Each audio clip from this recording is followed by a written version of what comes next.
Hmm? Temanya meneruskan yang kemarin itu surat Yasin.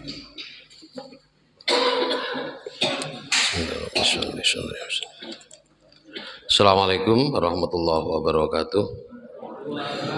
Bismillahirrahmanirrahim. Alhamdulillahilladzi faddala bani Adam bil ilmi wal amali ala jamil alam. Wassalatu wassalamu ala Muhammadin sayyidil arabi wal ajam wa ala alihi wa sahbihi ulumi wal hikam amma ba'du. Bapak-bapak, ibu-ibu, saudara-saudara, jamaah sholat subuh Masjid Al-Ikhwan yang dirahmati Allah. Alhamdulillah, karena pertolongan Allah hari ini kita mampu menggerakkan kaki kita mampu mencurahkan pikiran kita untuk memperbanyak amal soleh kita, memperbaik amal soleh kita agar mendapatkan ridho dan surganya Allah Subhanahu wa Ta'ala. Mudah-mudahan kita termasuk yang akan mendapatkannya. Amin. Salawat ma'asalam semoga tetap tercurahkan kepada junjungan Nabi kita Muhammad SAW. Hadirin yang dirahmati Allah, yang lalu sudah kita bahas, Allah membuat perumpamaan, ya. Satu negeri, satu desa, sebuah qaryah yang ditafsir dinamakan Antiokhia. Antiokhia. Diutus 2 buah rasul, kemudian diikuti dengan 1 rasul lagi. Jadi ada 3 rasul. 3 rasul ini berdakwah, tetapi seperti biasa, ya.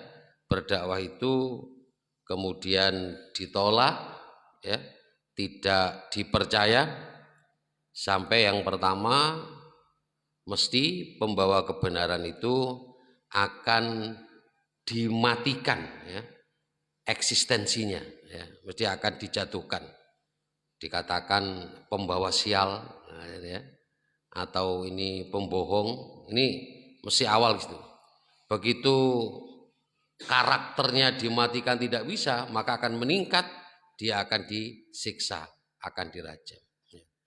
Begitu ini mau ketiga rasul akan dirajam, maka kisah selanjutnya ayat 20, surat Yasin ayat 20, dia begitu mendengar yang namanya sempat saya sampaikan Habib bin Najjar, ya, Habib bin Najjar, ada yang mengatakan Habib bin Najjar, karena Habib bin Najjar ini sudah mendapatkan dakwah dari ketiga rasul ini. Dia mendapat dakwah, dia beriman, ya. Kemudian karena mendengar ketiga rasul itu akan disiksa, maka dia mendatangi pada kaumnya. Akan muncul di ayat 20, a'udzubillahi minasyaitonirrajim, wa jaa'a min aqsal Madinah rajulun yas'a. Maka datanglah seorang laki-laki, rojul, dari Aqsa. Aqsa itu jauh. Al-Madinah ada 2 makna, ya. Yang pertama, kota yang luas. Kota yang luas, Madinah itu. Sehingga kalau Aqsal Madinah berarti dia berada di ujung kota, di ujungnya. Berada paling jauh letaknya dari tempat itu. Maka dikatakan Aqsal Madinah. Yang kedua, Madinah itu berarti peradaban. Makanya saat Rasulullah hijrah ke Yasrib, kota Yasrib diganti menjadi Al-Madinah. Karena harapannya dari situ muncul peradaban baru. Ini dia ada 2 makna, kota yang besar atau peradaban.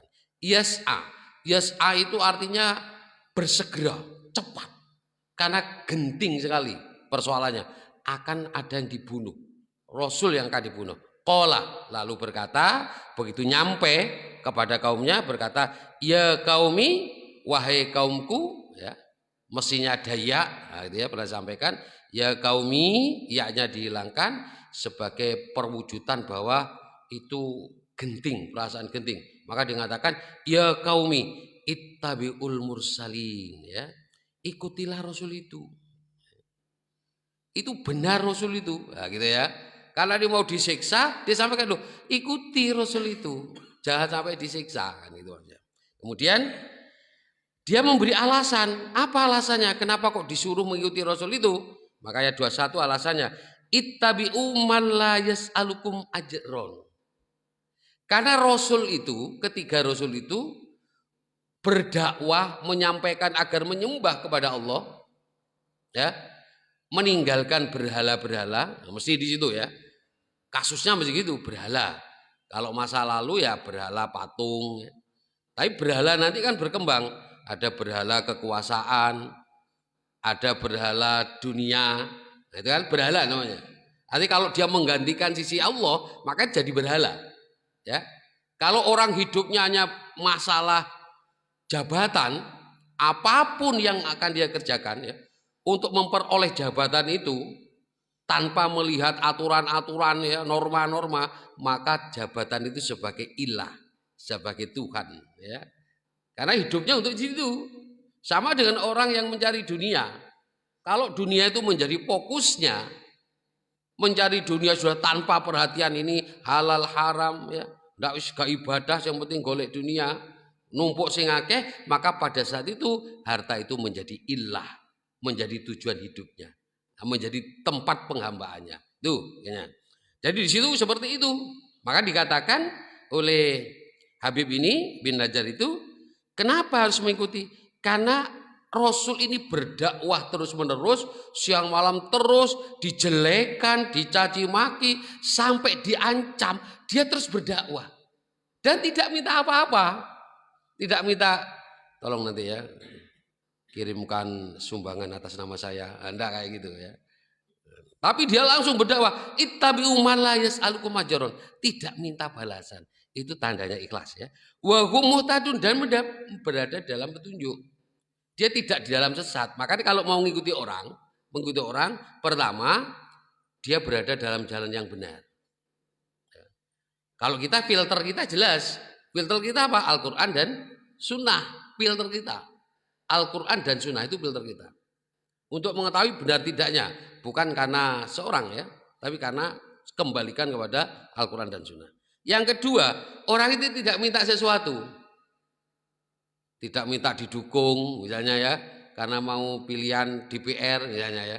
Tidak ingin dukung kalau jadi pimpinan suatu daerah, tidak minta dukung itu. Dia memang murni ikhlas. Nah, orang-orang yang ini bisa diikuti ini.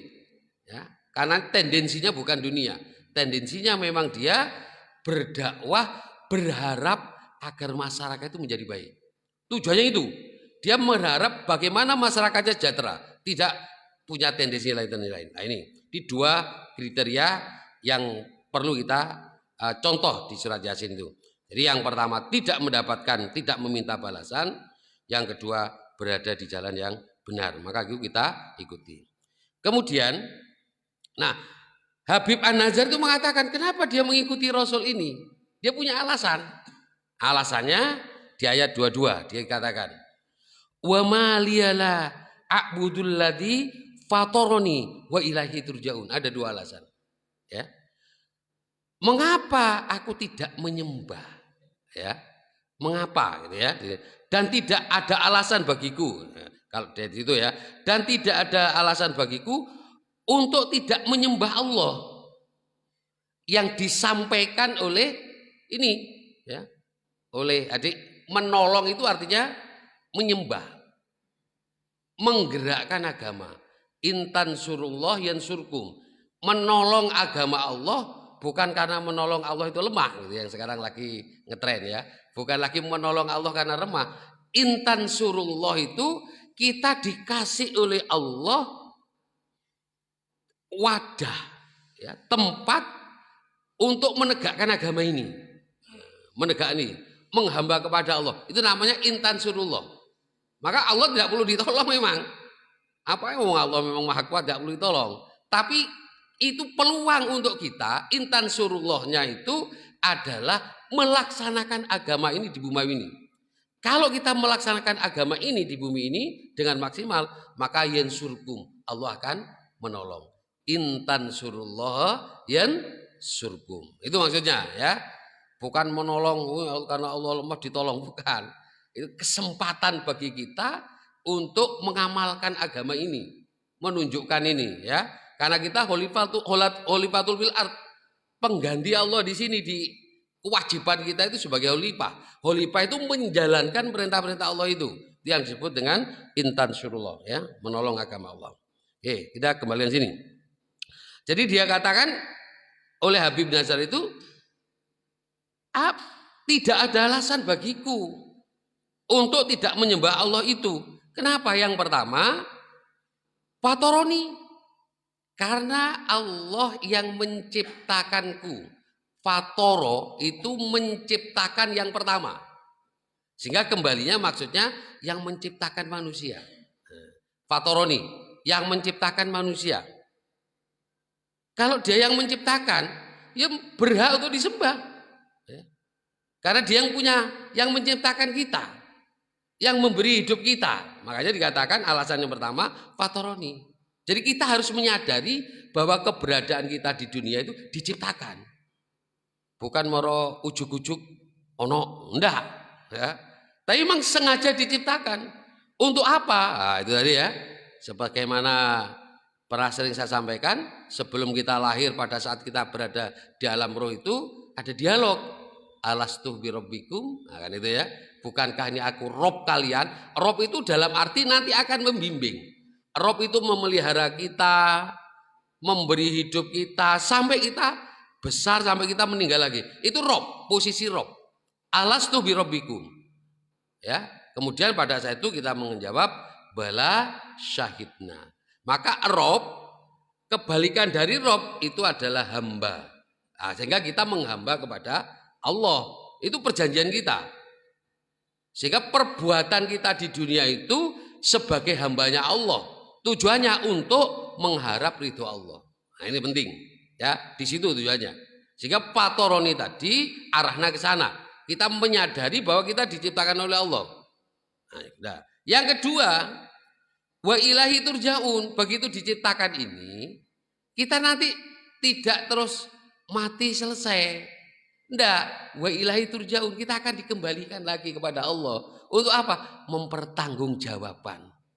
Loh, kamu kan sudah tak kasih hidup, sudah tak cukupi rezekinya, ya, sudah tak jaga kesehatannya, nih tak kasih fasilitas hidupnya. Nanti setelah kembali, apa yang kamu buat?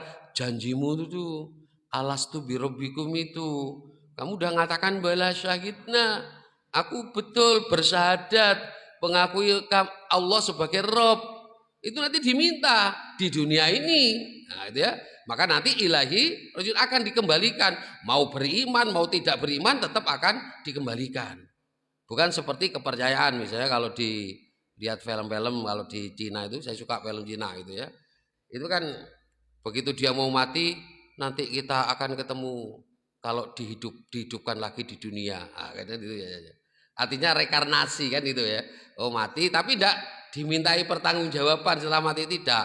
Tapi akan dihidupkan kembali. Kalau orang baik dihidupkan kembali jadi baik. Nanti mudah-mudahan ketemu lagi. Nah, itu. Ini tidak seperti itu. Kalau orang mati menurut agama kita, maka orang ini akan dimintai pertanggungjawaban. Tidak balik meneh. Tidak kalau nitis kepada cucunya misalnya. Oh nitis kepada orang, tidak seperti itu. Tidak. Ya. Mati ya selesai sudah. Tutup sudah.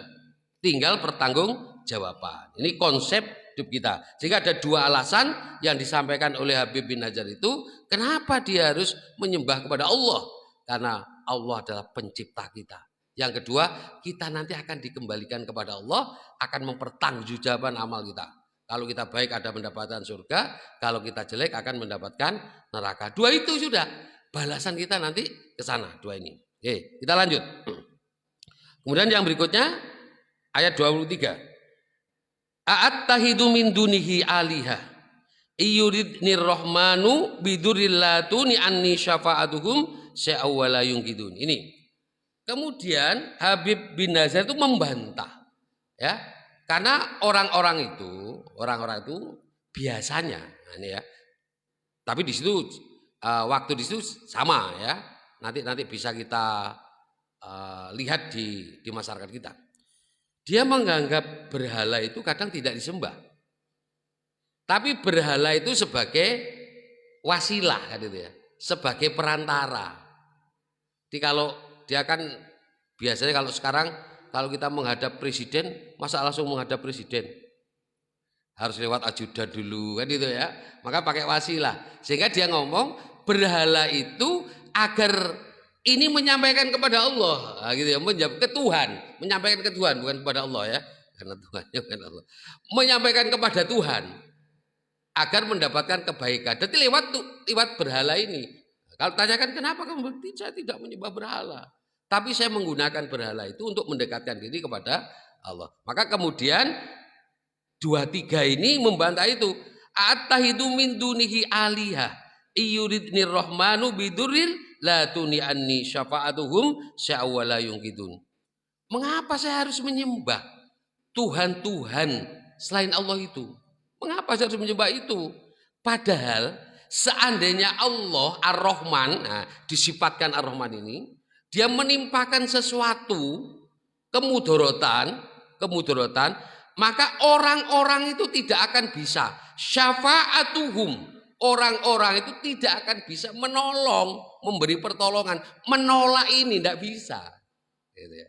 Jadi Tuhan-Tuhan itu yang disembah itu tidak akan bisa menolong. Nah, ini maksudnya. Jangan disampaikan, sing mbok sembah itu tidak bisa menolong itu. Contoh misalnya, ada orang mengagung-agungkan jabatan. Sudah kita dikasih contoh oleh Allah. Bagaimana Fir'aun. Fir'aun itu walaupun jadi raja, begitu Allah menenggelamkan di Laut Merah, nggak ada yang bisa nolong. Kerajaannya, ya, kaumnya nggak bisa nolong. Korun misalnya, orang yang kaya, hartanya banyak melimpah. Begitu Allah tenggelamkan, tidak ada yang menolong. Hartanya tidak ada yang menolong. Nah, itu maksudnya. Jadi Tuhan-Tuhan itu tidak berdaya. Yang dianggap Tuhan itu ilah-ilah itu. Ya. Dan ini masih ada kepercayaan-kepercayaan seperti itu. Nah ini. Jadi kita harus punya keyakinan bahwa yang menolong itu adalah Allah Subhanahu wa taala. Ini sebagai bukti ya. Untuk membantah apa yang dilakukan oleh masyarakat itu, wala yungkidun ya, dan tidak akan menyelamatkan ya. Kemudian di ayat 24, inni idzal lafi dhalalim mubin. Nah, ini terus gitu. Kalau kita sudah tahu gitu ya, bahwa Allah itu yang menciptakan kita, yang memberi hidup kita, yang memberi rezeki kita, yang melindungi kita, yang menyelamatkan kita. Tuhan-Tuhan yang disembah selain Allah, yang dianggap Tuhan, dia tidak berkutik saat Allah memberikan sesuatu. Tidak bisa menolak kemauan Allah. Saya sering sampaikan doa itu ya, doa setelah salat itu, Allahumma la mani'a lima a'taita wa la mu'tiya lima mana'ta. Jelas itu. Ya. Tidak dapat Allahumma la mani'a. Ya Allah, tidak ada yang bisa menahan lima a'taita yang kau berikan, tidak bisa. Ya. Dan tidak bisa memberi kalau Allah tahan, tidak bisa. Nah, dua ini sering kita baca dalam tujuannya apa? Tujuannya agar dalam diri kita itu tertanam hanya pada Allah harapan kita. Seperti ajaran supaya membaca ayat kursi misalnya ya. Allahu la ilaha illahuwal hayyul qayyum. Allah itu hidup dan qayyum, berdiri sendiri. Dia tidak terpengaruh. La ta'khuduhu sinatu wala naum ya. Tidak ngantuk dan tidak tidur. Saya sering sampaikan, punya Tuhan tidak ngantuk tidak tidur itu untung. Sewaktu-waktu berdoa kapanpun bisa diterima. Ini Tuhan yang ngantuk susah gitu. Pas turu. Dungo, sik turu sik gak iso sik. Nah, ini jangan punya Tuhan yang tidur. Lahu ma fis samawati wa ma fil ardh. Yang miliki langit dan bumi itu Tuhan kita. Yang memiliki langit dan bumi. Tetapi dia nggak butuh langit dan bumi itu, nggak butuhkan. Yang punya tapi nggak butuh, diberikan kepada makhluknya. Itu maksudnya biar tertanam ini. Loh dek sing Tuhan ini melok butuh, mangan dia butuh mangan, rebutan kok. Ya. Dia kawin pisan, rebutan namanya. Oh, Tuhan kok mangan pisan rebutan mek makhluk ini. Nah, ini tidak cocok ya. Nah, ini. Nah, maksud saya ke sana. Jadi gitu. Jadi kalau sudah tahu bahwa Tuhan itu Allah itu memberikan seperti itu semua fasilitas karena Allah dan Tuhan itu tidak berdaya saat Allah memberikan kebaikan, memberikan ujian baik maupun tidak. Maka kata Habib bin Hasan, ini adalah fidolali mubin. Kalau saya menyembah Tuhan yang seperti itu, berarti saya ini termasuk orang yang berada dalam kesesatan yang nyata. Lho wis seru. Wong iku wis gak berkutik kok sik disembah. Nah ya, wis seru. Dukun-dukun orang ngerti apa-apa, kok sik ditekani. Wong iku bingung gumangan bareng yo bingung kok ya. Nek lara yo padha ae. Lho kok sik ditekani? Misalnya kayak gitu. Sik njaluk tulung ning dukun ya. Nah, ini sebenarnya pelajaran bagi kita, ya. Orang yang seperti itu jelas dolalim mubin, berada di dalam kesesatan yang nyata. Oke, kita lanjut. Nah, kemudian setelah seperti itu dia nyampaikan logikanya, ya, dia nyampaikan kepada masyarakatnya.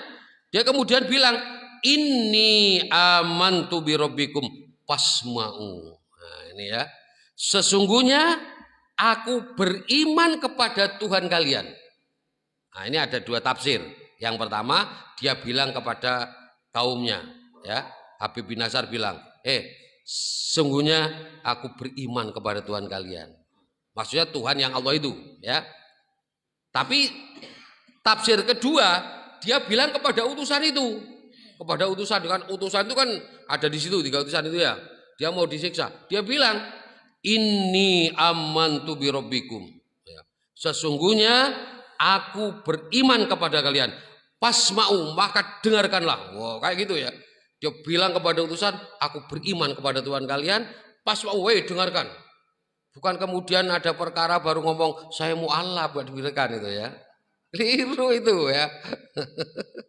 Ya, saat durunge nggak ngomong, aku misalnya Islam tidak nyampaikan. Tapi begitu kena masalah, saya ini mu'alaf, saya ini. Yang ikuti medsos tahu ini ya. Kalau tidak ikuti medsos tidak ngerti maksud saya ini. Pak Edi tertawa berarti tahu ya. Singkat tertawa berarti nggak ngerti apa maksudnya Ustadz ini ya. Ya, jadi seperti itu. Maka sebagai orang Islam harus disampaikan, isyhadu wa ana muslim. Tunjukkan Pak, saya muslim. Dimanapun keberadaan kita, tunjukkan diri kita itu, kemusliman kita itu. Ojo ditutup-tutupi, tidak usah. Ya, nah ini maksudnya disampaikan itu. Begitu ya disampaikan seperti itu, dia nyampaikan, fasau dengarkan, saya beriman kepada Rasul-Rasul ini, marah, ya, kaumnya marah, dia tidak jadi menyiksa Rasul ini, lalu Habib bin Nazar ini yang disiksa, dipukuli, diinjak-injak, ya, kalau kita baca di tafsir itu ya, disiksa sampai meninggal, sampai meninggal. Memang berat Pak. Kalau menentang orang yang yang berbeda tapi yang banyak, kita berada dalam satu sendiri, berbeda sendiri, dan itu kita benar, itu tantangannya berat itu. Berat itu.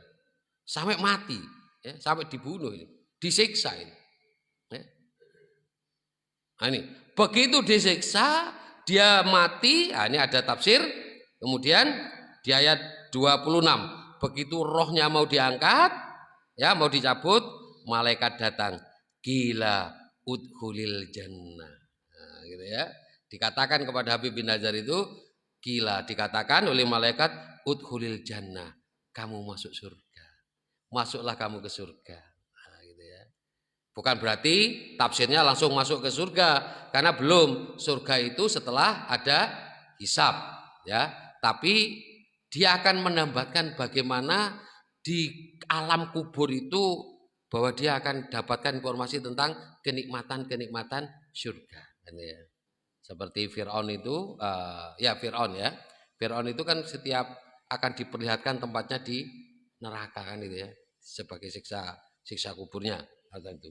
Jadi setelah meninggal datang malaikat udkhulil jannah.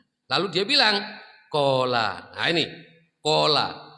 Jadi Habib ini gitu ya, ya laita kaumi, ya laita seandainya. Nah, ini, seandainya dia bilang kaumi ya'lamun, kaumku mengetahui apa yang aku dapatkan dari saya percaya beriman kepada Allah dan mengikuti Rasul ini, mengikuti Rasul itu.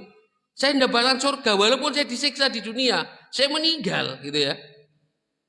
Dia tidak ada perasaan benci terhadap kaumnya, tapi kemudian dalam dirinya begitu masuk surga, ya laita, seandainya kaumila ya kaumi ya'lamun, kaumku mengetahui ya, mengetahui bima ghafaroli. Nah, ini pertama ya. Biasanya kalau di akhirat itu gopar dulu, ampunan dulu. Bima ghafaroli robbi. Aku mendapatkan ampunan dari Tuhanku, wa ja'alani minal mukramin, dan aku termasuk orang yang dimuliakan. Ini. Maka ampunan ini menjadi yang pertama yang harus menjadi fokus kita ya. Ampunan, mendapatkan ampunan itu. Rasul saat mau meninggal apa yang diminta? Ya Allah, ya dia minta ampunilah aku. Minta ampun dulu. Ampunan ini menjadi yang paling harus kita fokus kita. Karena hidup kita ini Rasul itu jelas maksum, tapi tetap beliau itu minta ampunan kepada Allah. Ya, makanya di sini bima ghafaroli robbi. Aku diampuni oleh Tuhanku, wa ja'alani minal mukramin, baru aku dimuliakan. Nah, itu ya, diampuni dulu baru dimuliakan. Sama saat Umar ya, Umar nanti ada tabiin namanya Qais ya, Qais Al-Qarni dari Yaman yang akan datang. Kalau kamu ketemu orang ini doanya mustajab ini. Maka mintalah kamu agar diampuni. Diampuni Pak. Dosanya.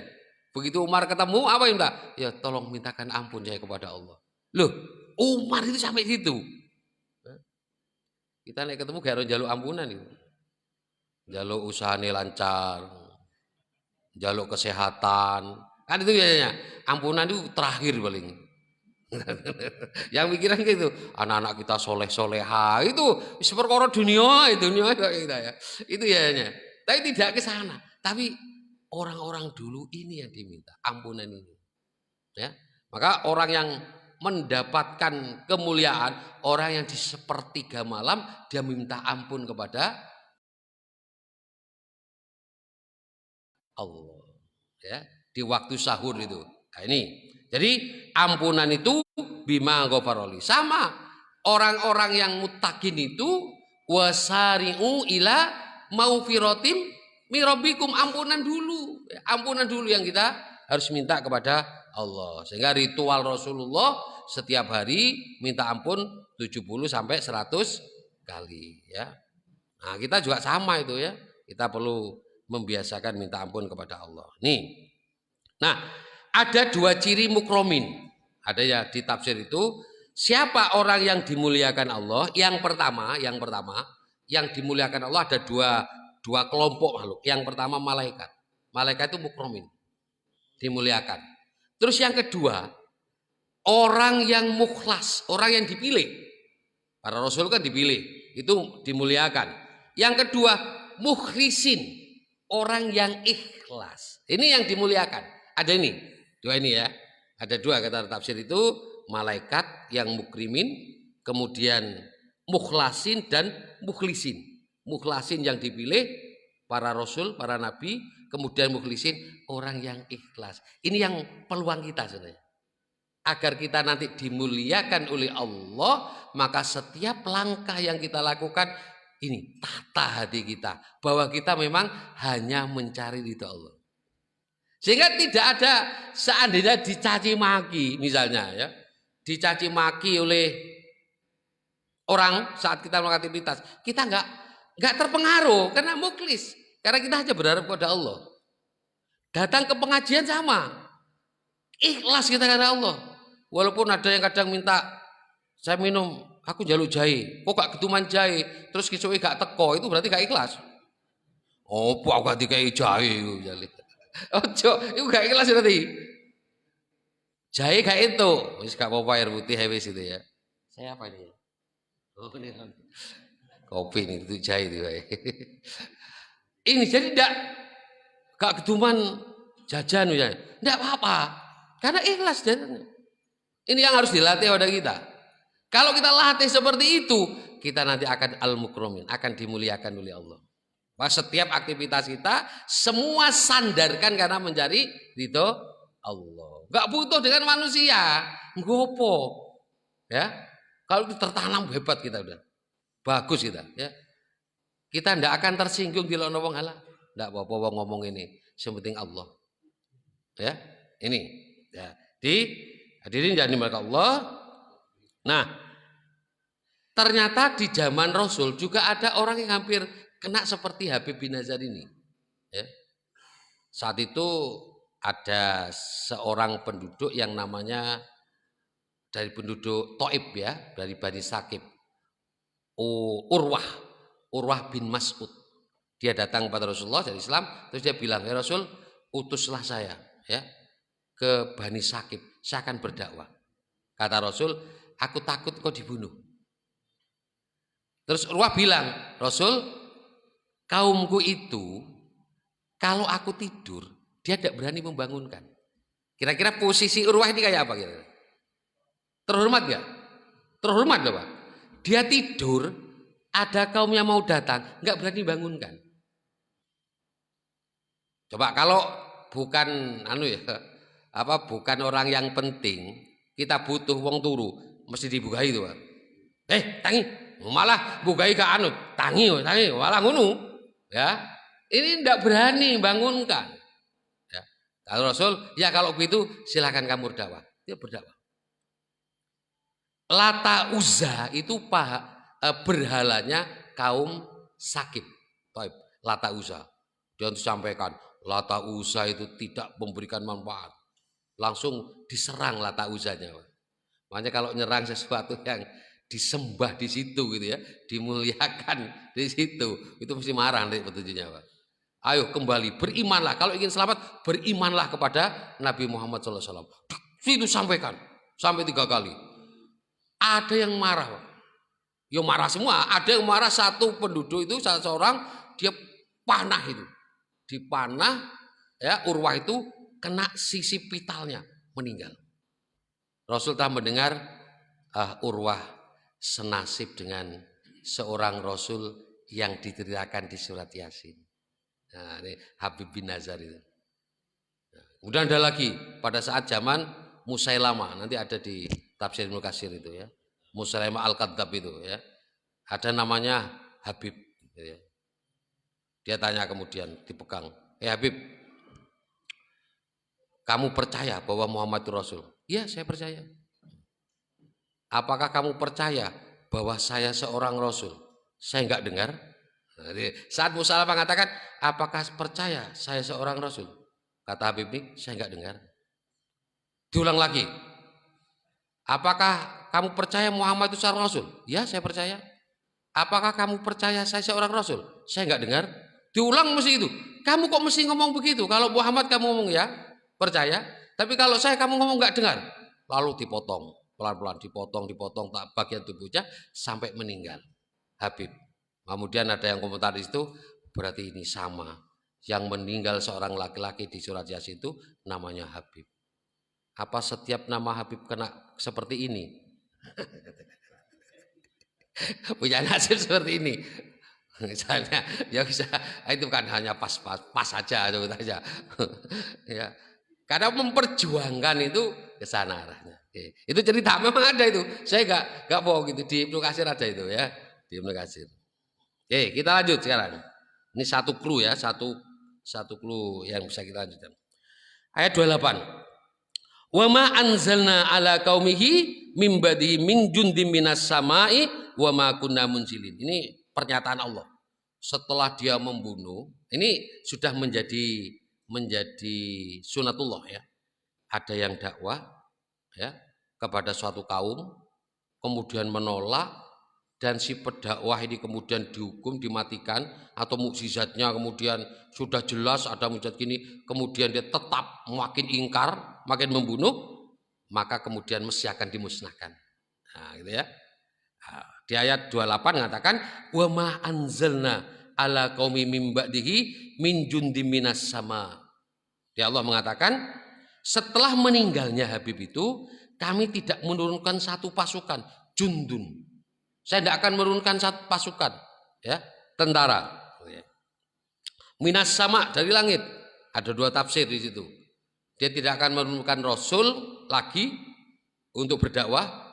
Jundun ada gitu, tapi ini menurut saya lebih tidak pas gitu ya. Yang tafsir kedua, dia tidak menurunkan malaikat untuk menghancurkan ini. Pasukan malaikat, tentara malaikat. Ya. Ini beda pada saat perang Badar. Perang Badar itu Allah menurunkan malaikat itu sebagai pasukan itu. Ikut perang itu. Malaikatnya pada saat itu. Karena yang dibunuh tidak semua orang Quraisy harus mati. Ya. Tapi ini tidak. Ya. Allah mengatakan saya tidak perlu menurunkan pasukan malaikat dari langit. Wa ma kunna munzilin. Kami tidak akan menurunkan, kata Allah. Saya tidak akan menurunkan kepada orang-orang yang seperti itu di Antioquia itu. Ya. Nah, dalam tafsir itu nanti yang diturunkan itu hanya malaikat Jibril. Malaikat Jibril datang, kemudian pegang tiangnya pintu di Antioquia itu, di ayat 29 itu, ingkanat illa soyhata wahidah. Ya. Untuk menyiksa mereka, ya, cukup soyhah wahidah. Satu teriakan saja. Malaikat Jibril itu langsung berteriak sekali, entek kabeh, mati. Tidak tersisa. Kenapa? Karena semua di daerah itu dimatikan. Maka Allah tidak menurunkan malaikat di situ. Tidak, bukan pasukan yang itu. Seperti waktu kaum Lut misalnya. Itu kan bukan pasukan yang diturunkan. Tapi beberapa malaikat yang mengajak keluar Nabi Lut kan ya. Ajak keluar itu. Setelah itu habis itu. Langsung dimusnahkan semua. Satu tempat itu. Diangkat, dibalik. Kan itu. Ini juga sama. Berteriak malaikat Jibrilnya. Kalau saya kisah yang Nabi Lut itu juga malaikat Jibril itu ya. Angkat dengan sayapnya diwatukan gitu ya. Habis terbalik, yang atas jadi di bawah. Menjadi tempat paling rendah. Ini juga sama. Malaikat itu ambil tiang di daerah itu, pintu masuknya, pegang, berteriak, entek. Habis itu. Tapi kalau Allah menurunkan pasukan malaikat, itu berarti tidak semua yang dimatikan. Seperti di perang Badar. Hanya tertentu.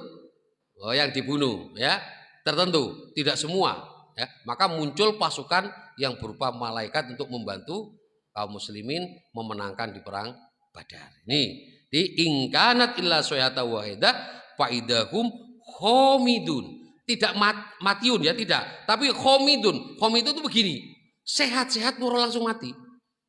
Gak lorose, sing lorose mati bukan khomidun itu ya. Khomidun itu sehat semua, masyarakat mari nyiksa itu mungkin seneng-seneng, mari ngono langsung blek mati. Nah, itu bahasanya pakai faidahum khomidun. Sehat langsung mati. Nah, kemudian di ayat 30, ya hasrotan alal ibad ma ya'tihim mir rasulin ila kanu bihi yastajiun. Ini yang diperhatikan. Alangkah besar penyesalan terhadap hamba-hamba itu. Ya, penyesalan. Artinya menyesal, kalau orang sudah meninggal kan menyesal. Ibad itu ada dua makna. Ibad itu orang yang bertakwa, hamba yang bertakwa, orang-orang yang bertakwa. Yang kedua, dia berbuat dosa menyadari dosanya. Orang yang ketahuan menyadari dosanya setelah meninggal.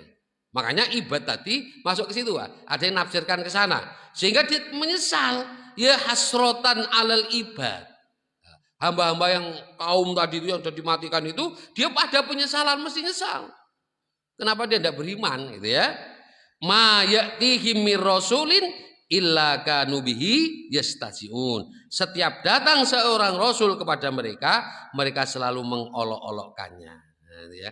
Di orang di luar kita, Pak, itu biasa mengolok-olokkan. Pak. Setiap datang kebenaran, diolok-olok, itu biasa.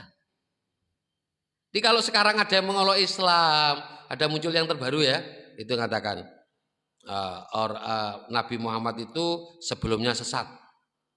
Maka Maulid itu sebenarnya memperingati Muhammad sesat. Enggak ada itu, baru di YouTube baru itu. Biasa itu, Pak.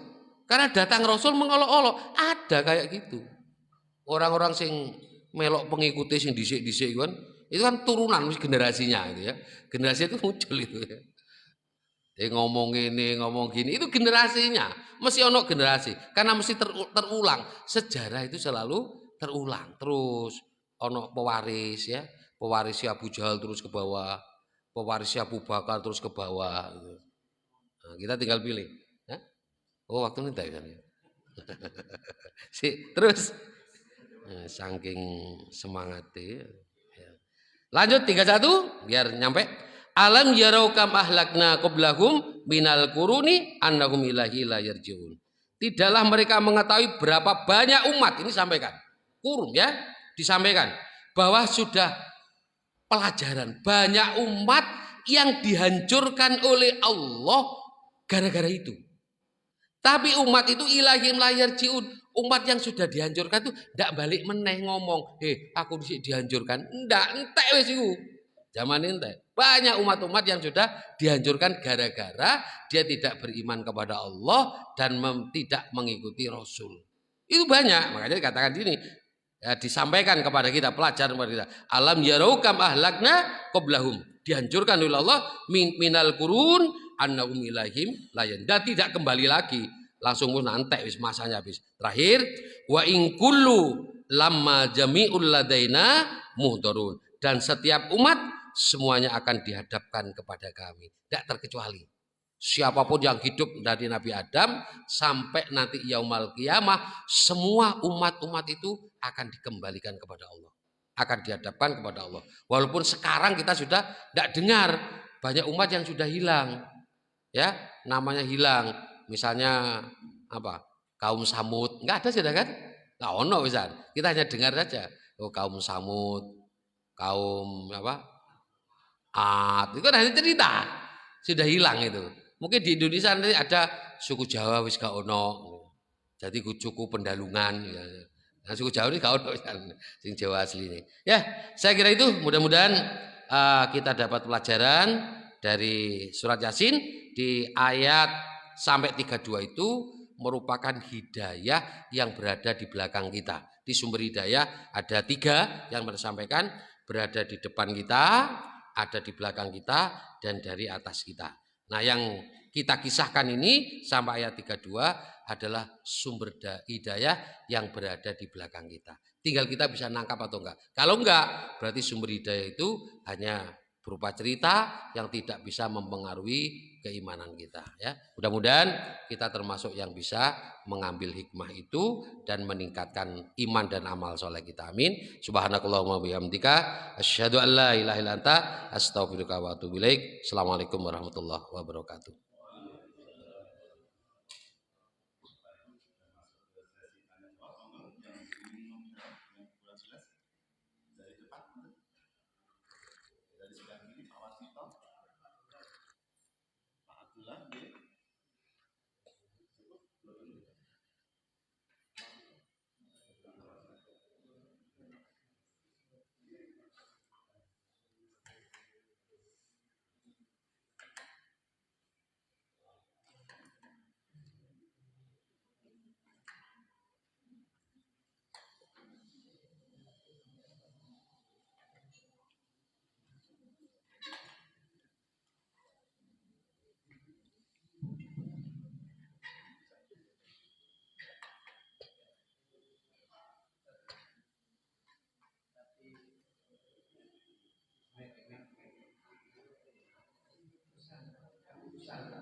Kurang dekat.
Ya, sudah.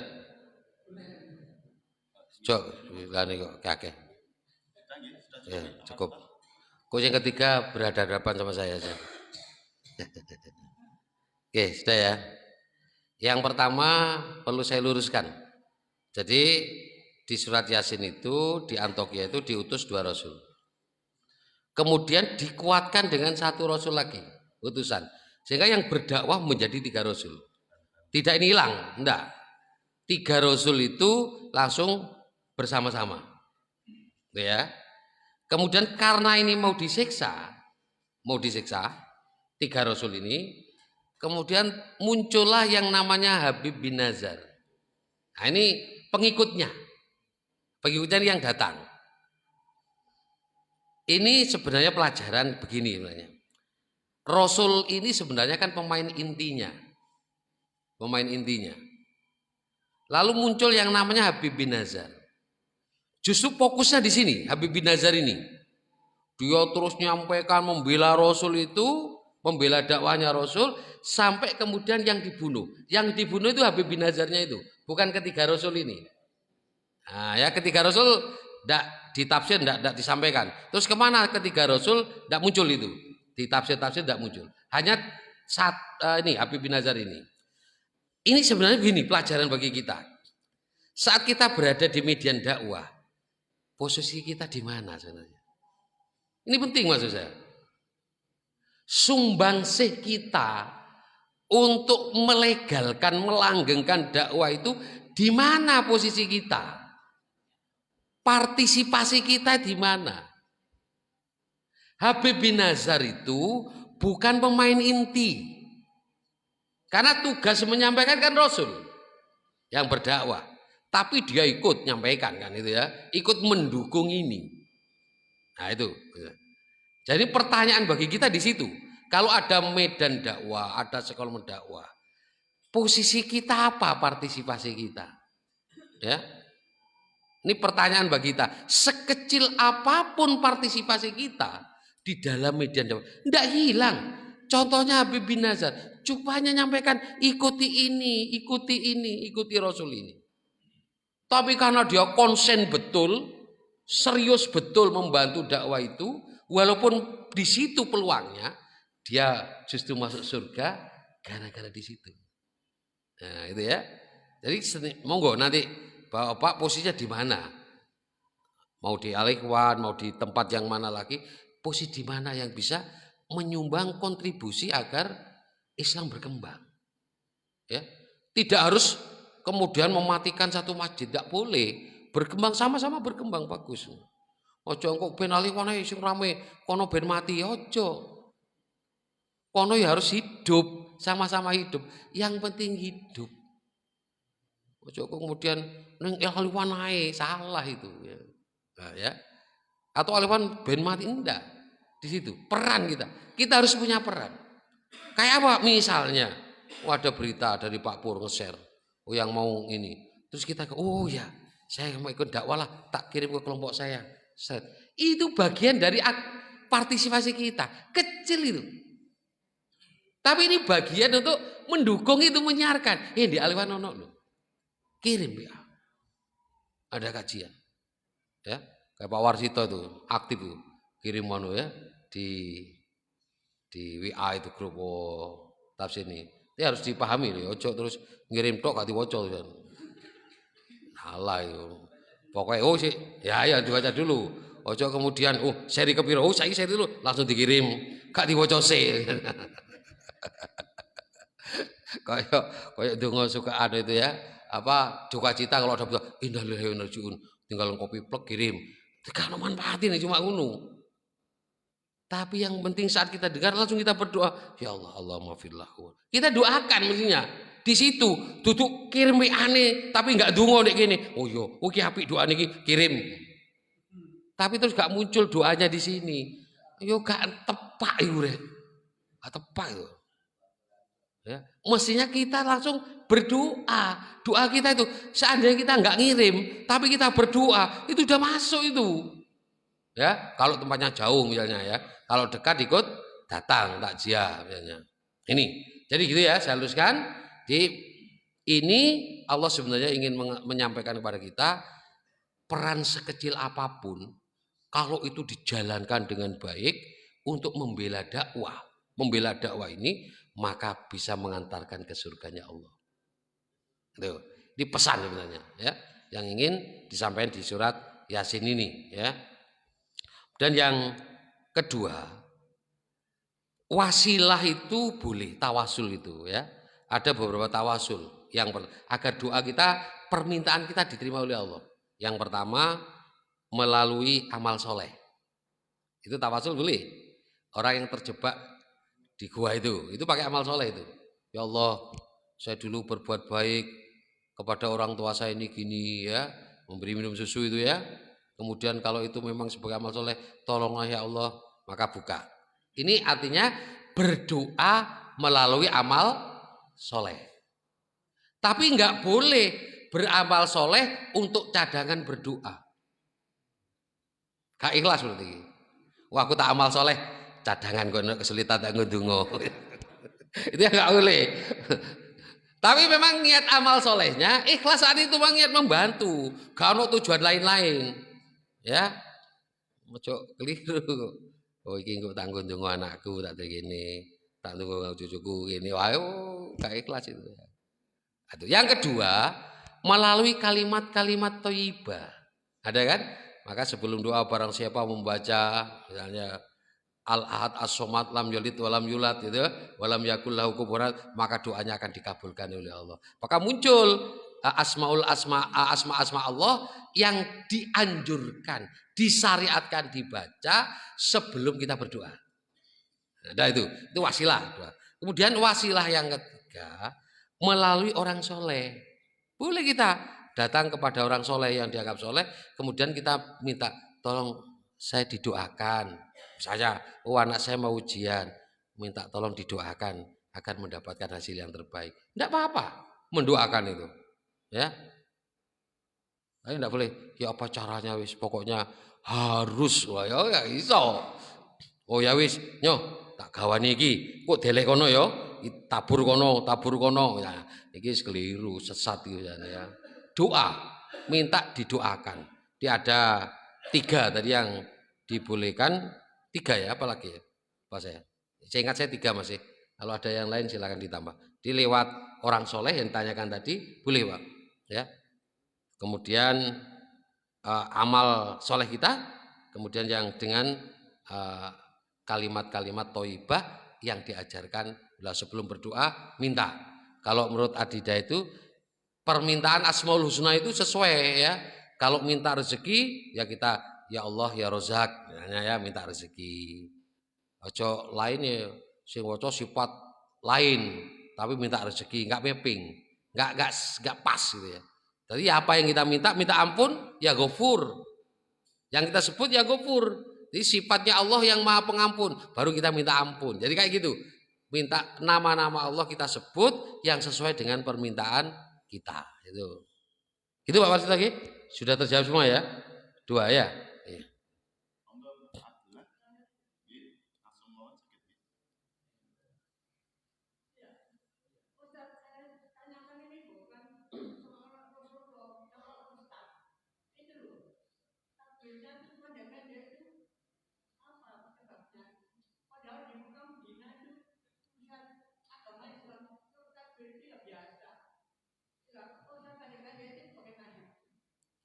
Takbir. Allahu Akbar itu ya? Oh ya. Jadi memang ada dua pendapat ya. Ada yang Allah biar panjang Allahu Akbar. Ada yang Allahu Akbar. Nah, biasa gitu ya. Ada yang gitu. Iya. Kalau gitu nanti adzan salah semua itu. Adzan itu ya apa kalau adzan? Masuk Allahu Akbar, Allahu Akbar. Ono adzan sing ngono ono, Pak. Ada loh, Pak. Allahu Akbar, Allahu Akbar. Terus ya, hal ini kan lain. Allahu Akbar, Allah. Oh, di Madinah adanya juga gitu loh, Pak. Lah iya kan panjang. Apa salah? Ya, salah kan gak salah. Bisa nih. Kok adanya salah itu? Neng Madinah kok salah itu? Neng Madinah kok panjang? Ada itu kalau termasuk MTA itu kan tidak dilagu itu. Allahu Akbar, Allahu Akbar, Allahu Akbar lo koyo ngamuk nih ya. Lagunya kan lagu. Ya, gitu ya, itulah ya. Ada dua. Engkau nek pendapatnya Pak Dola tak pakai adane susah itu.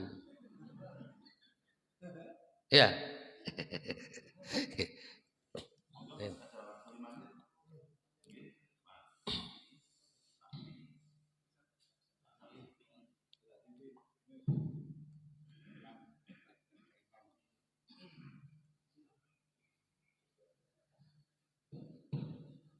Tadi dijelaskan mengenai tiga orang utusan, tiga orang rasul untuk menyadarkan umat yang tersesat. Yang dimaksudkan tiga orang utusan ini tiga orang utusan Allah, utusan Rasul. Kedua, Habib ini termasuk tiga orang utusan ini bagian ya. Yang Pak Dola tadi, kalau kita ikuti di Masjidil Haram itu memang imamnya itu kalau baca kan tidak panjang ya. Allahu Akbar.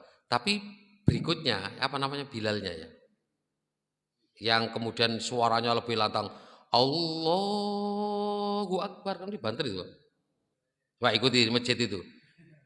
Imamnya memang kadang Allahu Akbar pendek. Tapi kemudian yang ngikut itu ya, yang suara banter itu mesti kak Allahu Akbar kak itu. Allahu Akbar. Tahu itu. Ya Pak ya. Coba nanti dites di setel lagi. Dan yang tentang Pak Sabi saya sampaikan ada dua tafsir ya. Yang pertama Rasul itu utusan dari Isa. Nah, itu ya makna Rasul.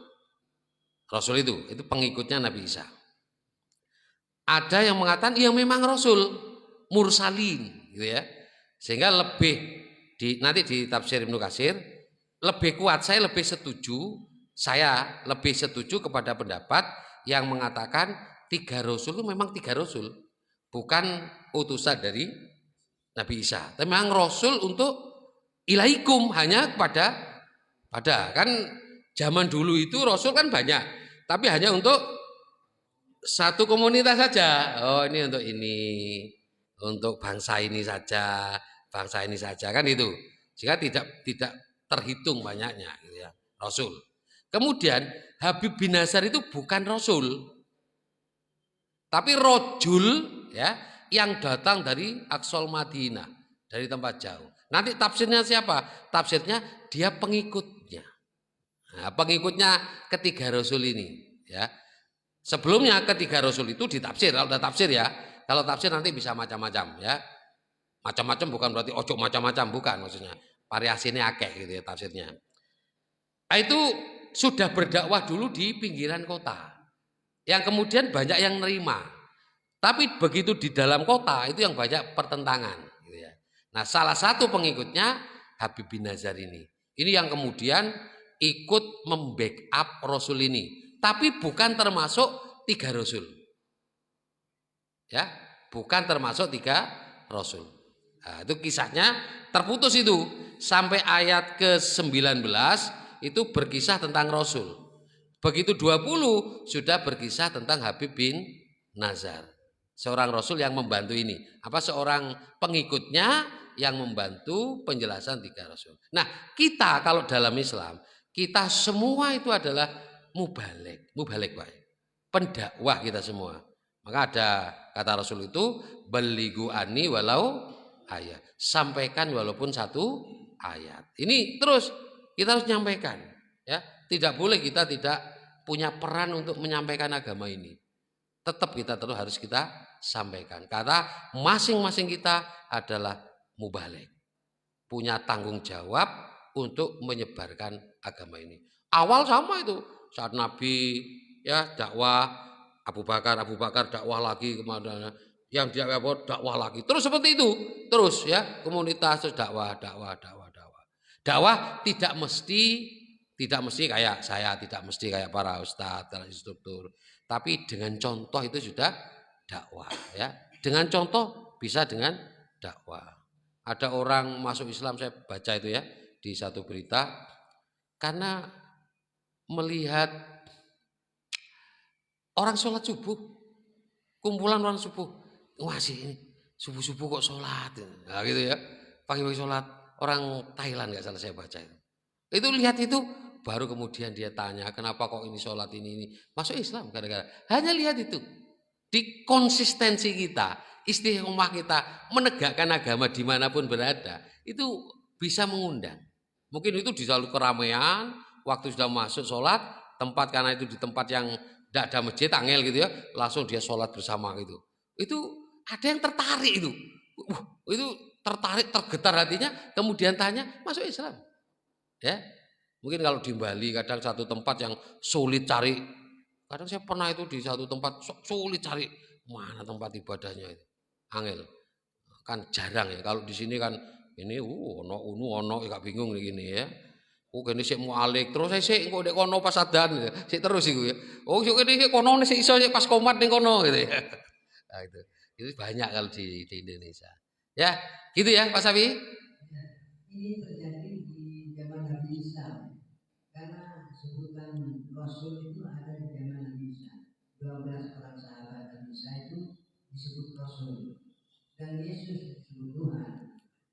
Ini makanya saya katakan kalau tafsir bisa berbeda. Kan saya katakan dua tadi. Ada yang berpendapat utusan dari Nabi Isa, ada yang berpendapat memang utusan dari Allah. Saya lebih berpendapat lebih ikut menguatkan pendapat bahwa itu utusan Allah, bukan Nabi Isa. Kalau Pak Sapi misalnya, saya lebih suka yang berpendapat Isa, ya enggak apa-apa, wong memang ada tafsirnya. Memang ada tafsirnya. Kan kita bilang tadi, pengantar saya tadi ya. Oh, ada dua pendapat Pak Sabi'i. Ada yang mengatakan itu utusan dari Nabi Isa. Ada pendapat lain, itu adalah memang rasulnya dari Allah. Saya lebih pendapat yang ini. Ya, pendapat yang ini. Nanti di Ibnu Katsir bisa tuh. Nah, yang satu, oh saya lebih pendapat yang Pak, setuju yang Isa. Ya enggak apa-apa, boleh. Memang ada itu. Saya nggak boleh Pak Sabi terus marah ke saya. Pak, enggak bisa Pak boleh. Salah itu. Enggak bisa Pak. Kita hanya ngikut, sama-sama ngikut itu ya. Bukan yang berpendapat gitu ya. Saya ikut Pak, bukan yang berpendapat. Ya.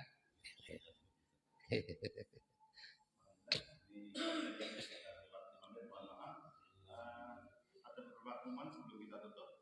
Untuk hari Senin, insya Allah kajian subuh akan diisi oleh Ustaz Busairi. Kemudian yang kedua yang hari ini